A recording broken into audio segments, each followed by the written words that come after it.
Jehovah's Witnesses claim that Jesus is God's first and greatest creation. They do so by appealing first to 1 Corinthians chapter 1, where Paul calls Jesus the wisdom and power of God. They then flip back in their Bibles to Proverbs chapter 8, and they point out that in verse 22, speaking of wisdom, it says, "The Lord possessed me at the beginning of his work, the first of his acts of old.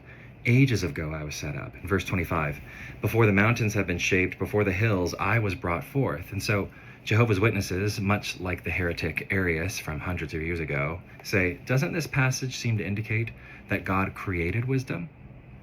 The problem is, as has been noted by theologians such as Athanasius, is that to read this text so wittingly, so literally, would force us to say something like, God was foolish and then he created wisdom, or God was impotent and then created power.